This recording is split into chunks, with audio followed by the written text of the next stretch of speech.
ভাবুন তো, একটা ড্রোনের দাম মাত্র ২০ থেকে $৫০,০০০, আর সেটাকে ভূপাতিত করতে ছোড়া মিসাইলের দাম $4 মিলিয়ন। মানে একটা সস্তা ড্রোন নামাতে খরচ হচ্ছে ২০০ গুণ বেশি টাকা। এটাই এখনকার আধুনিক যুদ্ধের নতুন অঙ্ক।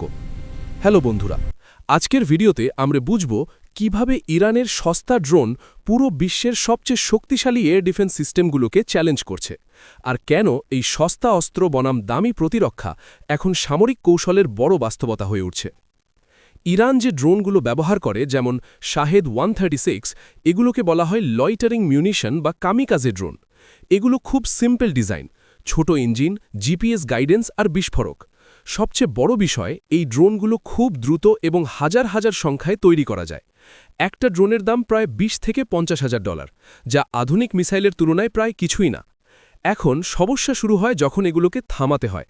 ধরুন, একটা ড্রোনকে আকাশে ভূপাতিত করতে যুক্তরাষ্ট্র ব্যবহার করে পেট্রিয়ট ইন্টারসেপ্টর মিসাইল। এই একটা মিসাইলের দাম প্রায় $4 মিলিয়ন। মানে $২০,০০০ ড্রোন নামাতে খরচ হচ্ছে $4 মিলিয়ন। যদি ১০০টা ড্রোন আসে, তাহলে আক্রমণকারীর খরচ হয় কয়েক মিলিয়ন ডলার, কিন্তু প্রতিরক্ষা করতে গিয়ে খরচ হতে পারে শত শত মিলিয়ন ডলার। এই অসাম্যতাকেই বলে কস্ট এসিমেট্রি। এই কারণেই এখন অনেক দেশ ড্রোন সোয়ার্ম কৌশল ব্যবহার করছে, অর্থাৎ একসাথে অনেক ড্রোন পাঠিয়ে প্রতিরক্ষা ব্যবস্থা অতিরিক্ত চাপের মধ্যে ফেলে দেওয়া। ফলে প্রতিরক্ষা বাহিনী বাধ্য হয় দামি মিসাইল ব্যবহার করতে।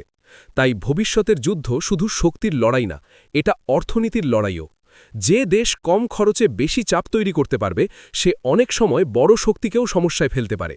আর তাই এখন বিশ্বজুড়ে গবেষণা চলছে লেজার অস্ত্র, সস্তা ইন্টারসেপ্টর আর নতুন ডিফেন্স প্রযুক্তি নিয়ে।